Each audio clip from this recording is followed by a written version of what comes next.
sallallahu alayhi wa sallam.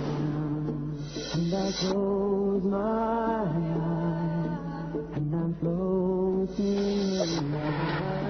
And I close my eyes, and I'm drowning in love. Assalamu alaikum wa rahmatullahi wa barakatuhu. I welcome you to another episode of our series, Stories from the Seerah, Lessons and Morals. I am your host, Yasir Qadhi. In our previous episode, we had discussed the story of the emigration to Abyssinia. And this was brought about by the persecution of the Quraysh upon the Muslims. This persecution became more and more severe until it reached one of its worst periods, in a period that is called the Boycott. And what made this boycott even more enraging to the Quraysh, in the sense that they became so infuriated with the Muslims, was the conversion of two people to Islam. Both of these people were senior people in Mecca, and they converted one after the other.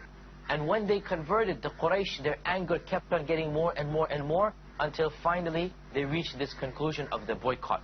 So let us talk about the conversion of these two people, and then the boycott and how it was broken. The two people who converted first were Hamza ibn Abdul Muttalib. Hamza, the uncle of the Prophet ﷺ, meaning his father's brother. Hamza was a very respected and senior figure of the Quraysh. And the conversion of Hamza was a very interesting story, in that Hamza did not think about Islam and rationalize, and no, rather he converted on an emotional basis. He converted out of pure emotion and not out of an intellectual quest. What happened was, in the 6th year of the da'wah, the 6th year after the coming of the prophethood, after the revelation of Iqra, the Prophet ﷺ was sitting in front of the Kaaba, and Hamza was away on an expedition, hunting. Abu Jahl saw the Prophet ﷺ, and Abu Jahl is the worst of all of the people of Mecca. Abu Jahl is the Fir'aun of this ummah. That's what the Prophet ﷺ said. He is the Pharaoh of this ummah. Abu Jahl saw the Prophet ﷺ sitting in front of the Kaaba. And so publicly, he stood in front of him, and he began cursing him and heaping ridicule on him and making fun of him and saying the worst things any person can say to another person. And all the while, the Prophet ﷺ was sitting quietly, not responding, not saying anything back. And so when Abu Jahl could not find any response, and after all of this provocation, he just left. But it was public news now. This happened in public. Everybody had seen Abu Jahl curse and ridicule and make fun of the Prophet ﷺ. And the people of the Quraysh, especially the Banu Hashim, and that is being the tribe of the Prophet ﷺ, they were insulted, because Abu Jahl was not from the Banu Hashim. Abu Jahl was not from that very tribe that the Prophet ﷺ was from. And so the tribe of Banu Hashim was insulted. How could another person have insulted one of our own members? Even though they were not Muslim, many of them. When Hamza returned, the women of his house said, "Oh Hamza, what type of uncle are you? What type of leader are you, when your own nephew can be insulted in public by another person, Abu Jahl, and nobody responds to him, nobody helps him?" You see, they were so engrossed in their tribalism that they even forgot about Islam or Kufr. They don't care about it. They're just, this is my tribe. This is tribalism, my caste, my ethnicity. How could another person have spoken bad of somebody of my caste, of my tribe? And this is the Jahili mentality, where you value blood more than you value religion. And so the women made fun of Hamza, and they said, "What type of uncle are you? What type of leader are you?" And of course Hamza, out of all of the uncles of the Prophet ﷺ, he was the one who was physically the most powerful, bulky, very powerful, very strong, very muscular, well known and feared in Mecca for being a very strong person. And so Hamza, when he heard this, he said, "Who has done this?" They said, "Abu Jahl." He said, "Was this done in public?" They said, "Of course it was done in public. Everybody saw what was happening." So Hamza became so enraged, he became so insulted, that he marched immediately to the Kaaba, where all of the Quraysh were sitting, and Abu Jahl was there as well. And he took out his bow. He took out the bow that he uses, and he smashed it into the face of Abu Jahl until blood began to flow from his face. And he began to beat up Abu Jahl physically. And he said, "You dare to insult my nephew?" And in his emotion, in his rage, something blurted out which he wasn't thinking about. And he said, "Even though I am a follower of his religion." And this was a shock, and this was a surprise to him as much as it was to everybody else. Hamza was not a Muslim until this point. And it was not something he was planning to announce. But in his emotionalism, he wanted to get angry at Abu Jahl. And so he just blurted out, "Even though I am a follower of his religion as well, I believe in his religion." And of course, when he said it, he did not want to take it back. And so he accepted Islam in a very strange way. And of course, after that, Islam entered his heart. And he became a firm Muslim until he died a shaheed in the battle of Uhud. And the Prophet ﷺ said, he is the leader of all shaheeds. He is the leader of all martyrs. And his conversion brought about some ease upon the Prophet ﷺ, because Hamza was a very respected figure and a very powerful figure. After the conversion of Hamza, one more person converted. A person who brought about izzah and honor and glory to Islam from the day he converted until the day that he died. And this person is Umar ibn al-Khattab. Umar ibn al-Khattab was also one of the most powerful people of Mecca in terms of physical strength and also in terms of anger. He was feared and he was considered to be somebody you don't want to mess with. You don't want to get on his bad side, or else Umar ibn al-Khattab will physically take care of you. He will physically come up and beat you. Umar ibn al-Khattab was well known in Jahiliyyah and in Islam for his very stern nature and his quick anger, which also of course had a very soft spot as well. So Umar ibn al-Khattab was feared in Jahiliyyah as he was feared in Islam. And he was one of the worst enemies of Islam in the early days of Islam.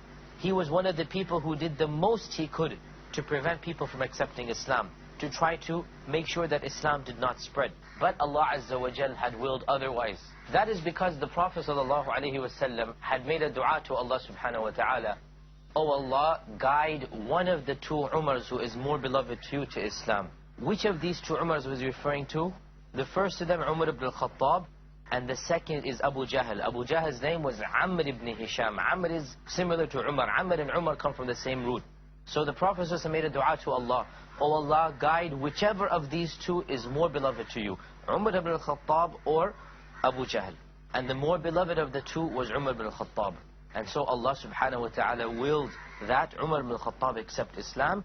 From being the worst enemy to the Prophet ﷺ, he became one of the best companions. And Abdullah ibn Mas'ud, another famous companion, said, "We have always remained in honor and izzah after Umar converted to Islam. We were never able to pray in front of the Kaaba until Umar accepted Islam. When he accepted Islam, he fought them until they allowed us to pray." The only person who was brave enough to pray in front of the Kaaba was the Prophet ﷺ. None of the other Muslims would be able to pray in front of the Kaaba. After the conversion of Umar ibn al-Khattab, that was when the Muslims for the first time, and in one book it is even mentioned that the Muslims marched behind Umar ibn al-Khattab publicly in the street and prayed in front of the Kaaba for the first time. It is narrated also that another thing that softened the heart of Umar was that one time the Prophet ﷺ was praying in front of the Kaaba, and he was praying Salatul Maghrib, and so he was praying out loud. And Umar went to try to harm him. He wanted to come and maybe physically do something to him from behind his back. And when he walked close to the Prophet ﷺ, he began to listen to the recitation of the Quran. And it was a recitation that the Prophet ﷺ was reciting that was very, very beautiful. And inshaAllah ta'ala, we need to take a short break now. When we come back, we'll continue the story of the recitation of the Prophet ﷺ and the conversion of Umar ibn al-Khattab. Stay with us. Welcome back. We were discussing the fact that Umar ibn al-Khattab was listening to the Prophet ﷺ recite the Quran. And as he was listening to the recitation, he stopped and he was entranced by what he heard. And when he heard what he was saying, he said to himself, "Verily, this recitation must come from a very skilled poet." And when he thought this thought, right then and there, the next verse in the Quran, Allah Azza wa Jal has revealed in the Quran, before Umar is thinking this, but this is revelation. وَمَا هُوَ بِقَوْلِ شَاعِرٍ قَلِيلًا مَا تُؤْمِنُونَ. These are not the words of a poet. Little faith do you have. When Umar heard this, he said, if it's not a poet, it must be a magician. And as soon as he thought this, the next verse is, وَلَا بِقَوْلِ كَاهِنٍ قَلِيلًا مَا تَذَكَّرُونَ. And it is not the statement of a magician as well. Rather, you don't think and you don't ponder over this. تَنْزِيلٌ مِّن رَبِّ الْعَالَمِينَ. This is a revelation from the Lord of the worlds. So whatever Umar thought, immediately the next verse in the Quran proved him wrong. And Umar felt something, felt a divine force in these verses, felt the speech of Allah subhanahu wa ta'ala in these verses, and that was the first time that really Islam entered into his heart. And of course there is a famous story as well with regards to the conversion of Umar, and that is what one day he became so enraged against Islam and against the Prophet ﷺ that he decided to physically go and kill the Prophet ﷺ. And as he was marching to do so with his sword open, then and there somebody stopped him and said, how come you are going to harm the Prophet ﷺ when your own family has converted? Your own sister is a Muslim, and his sister had converted and had not told him of her Islam. And so he marched to his sister's house and he began to fight with her, and he began to get angry at her, so much so that he physically hit her with his hand until she bled. And when he saw this, he softened his heart as well, and his sister became angry at him. And so he asked his sister, let me read what you are reading. And when he read the Quran, and it was the beginning of Surah Taha, then he was so much affected and he was so much moved that he accepted Islam after that. So the conversion of these two people, Hamza and Umar ibn al-Khattab, it had such a profound impact upon the Quraysh that they became even more and more enraged. And they convened a gathering amongst themselves. And they said, what can we do now to stop the spread of Islam? And they decided to do the worst thing possible. And that was that they would completely boycott and isolate the Banu Hashim until they hand this man over, the Prophet ﷺ, so we can execute him. Abu Talib was the chieftain of the Banu Hashim. And Abu Talib refused. And they decided that if the situation is so bad, they will leave Mecca. And they will go and live in a valley that belonged to him. He owned a valley called the Shi'b of Abi Talib. And they decided to live in this valley until the boycott was finished. Now, what was the boycott? The boycott was that nobody will be allowed to sell anything to the Quraysh, or buy anything from them, or marry their daughters to the Quraysh, or have any transactions with them. So the boycott was basically a complete economic boycott. And so much so that if a foreigner came to try to sell something, meaning outside of Mecca, the Quraysh would say, no, don't sell to them, we will purchase it from you, from double the price. They couldn't even buy food and water. They could not buy any of their goods and belongings. So when the situation became so difficult, Abu Talib decided to leave Mecca and live in this valley until the situation returned to normal. And so Abu Talib, along with all of the Muslims and the Prophet ﷺ, and along with all of their wives as well, all of the Muslim men and women, along with some non-Muslims from the tribe of Banu Hashim, in particular Abu Talib, they left Mecca and they lived in these valleys. 2 or 3 years they lived in these valleys. And this was of the most difficult times that the Muslims ever faced. Even their food and water became difficult. Even their basic aspects of living became difficult. And it is narrated that sometimes they would have to eat the leaves off of the trees, and they would have to collect the rainwater or any of the dirty water that they would find that is collected in the pools, because they had no other source, they had no other way to do anything, eat anything. And Bilal ibn Abi Rabah, that slave who had been converted to Islam and then freed, Bilal ibn Abi Rabah himself narrates the difficulties that they would face. And he said sometimes we would not have anything to eat except we would pluck the leaves off of the trees and the shrubs and eat that. And he said that we would pass stool like goats pass stool, meaning droppings. They would not have any food to eat. How will they form any natural expulsion? And so he said we would pass stool, we would defecate like the goats defecate, with droppings. We would have nothing to eat. And Allah Azza wa Jal helped them in various ways. Of the ways that they were helped was that some of the people of the Quraysh who were softer hearted, of them is Jubayr ibn Mut'im. Some of the people of Quraysh, they would secretly at night go and they would send in some food and water. They would send in a camel put with a lot of food on it, and they would send it into the valley. And the Muslims would find this, and it would last them for many, many months. Despite this boycott, the Prophet ﷺ did not stop preaching. Rather, every year in the time of Hajj, he would come out and he would tell the people about Islam, and he would invite them to accept Islam. And eventually, the boycott became so difficult that the Prophet ﷺ raised his hands up to Allah, and he made dua against the Quraysh. And he said, "Oh Allah, inflict them with a punishment, and inflict them with a drought and a plague, like you did upon the people of Yusuf in Egypt." The Prophet Yusuf ﷺ, those 7 years of famine that afflicted Egypt, the Prophet ﷺ said, inflict upon the Quraysh a similar type of famine. And so the people of Quraysh began to suffer just like the Muslims suffered, or even worse. And they themselves ran out of food and water, and they had to eat carrion and dead meat, until the situation became so difficult, and they realized that this is because of what they are doing to the Prophet ﷺ. They decided to cancel the boycott. There are a number of stories about specifically how the boycott was cancelled, and really it doesn't matter which of these versions is more accurate, but the point is that eventually the Quraysh realized that this was not the way to proceed, that the Prophet ﷺ made dua against them, that they themselves were suffering. And so some of the members of the Quraysh who were more sympathetic to the Muslims, they worked with the Muslims against the other harsher elements of the Quraysh, and they managed to break the boycott. Therefore, when this occurred, the Quraysh returned back, the Banu Hashim returned back to Mecca, and the Prophet ﷺ began to resume his message. And the boycott lasted, now the scholars have differed, how long did it last? Most of the scholars are of the opinion it lasted 2 to 3 years, and some ulama, some scholars, they say a bit less than this. In any case, roughly 10 years after the beginning of the preaching of the Prophet ﷺ, the Muslims returned back into Mecca when the Prophet ﷺ was around 49 years old or so, and they resumed their preaching and teaching within Mecca. One of the very important messages that we learn from the incident of the boycott, a number of things. Firstly, that every single society, every single group of people, it has in it some good people and some evil people. Regardless of whether Muslim or non-Muslim or Hindu, Christian, Jew, it doesn't matter.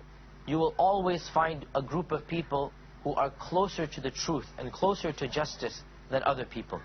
So we find that in the Quraysh, some of the people were against Islam totally, and others were neutral. And they allowed the Muslims to be Muslims. They were not Muslim themselves, but they didn't want to oppose Islam at the same time. And those neutral people, when the boycott happened, they didn't like it. And eventually they worked against the other people of Quraysh in order to cancel the boycott. And the Prophet ﷺ took advantage of their help. The point being, and this is the real moral of this incident from our times, we as Muslims need to realize that not all of the non-Muslims are the same. There are many non-Muslims who support justice, support freedom, support free values and values of being religious. And there are many other non-Muslims who hate Islam and want to get rid of Islam. It is our duty and job that we differentiate between these two types of people, that we take the help of those who stand for freedom and truth, and who will stand for the freedom of religion. And we take their help in order to fight for our rights to be Muslim. And these people will help us in truth and justice against other elements of their own society who want to quell religion, who want to squash Islam, who want to get rid of Muslims and get rid of all of the people who worship Allah subhanahu wa ta'ala. It is our job not to treat these two types of people the same.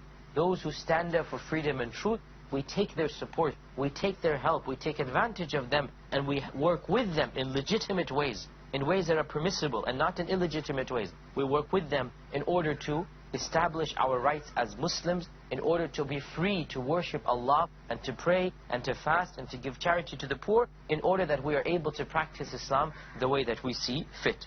Now, after the returning of the Prophet ﷺ to Mecca, two things happened that were a devastating blow to him in a personal sense, and broadly speaking to the da'wah as well. Two deaths occurred, one after the other. Both of these deaths caused severe distress to the Prophet ﷺ. The first of them was the death of his uncle Abu Talib.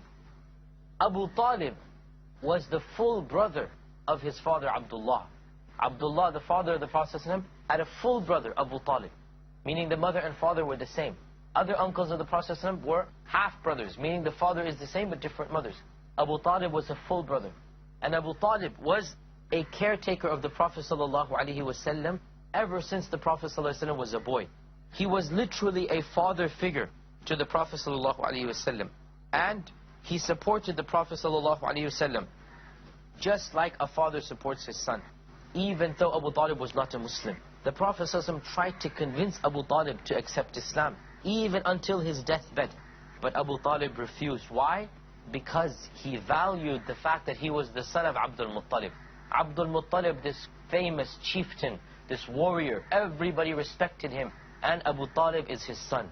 And so Abu Talib said, how can I leave the religion of my father? How can I give up the religion of my father, even if Islam is true? And he knew Islam to be true, but his own pride in his ancestry made him reject Islam. And this shows us the dangers of following just because my father said it, just because my grandfather was this, I will do it. No, perhaps your father and grandfather are great in their own manner, but in other things they were wrong.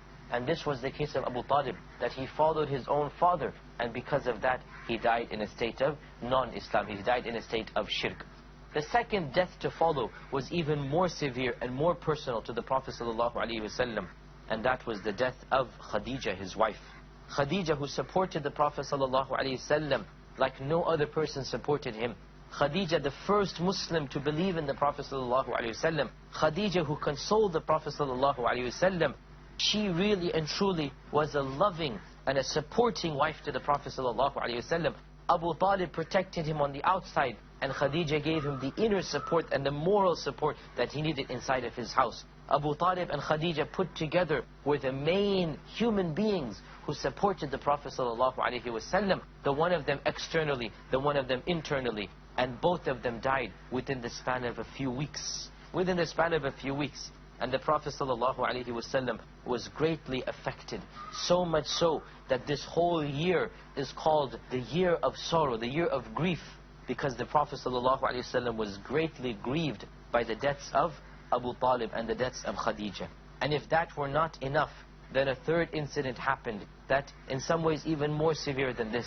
And that is the incident of Al-Ta'if, the treatment that the Prophet ﷺ received at the hands of the people of Ta'if.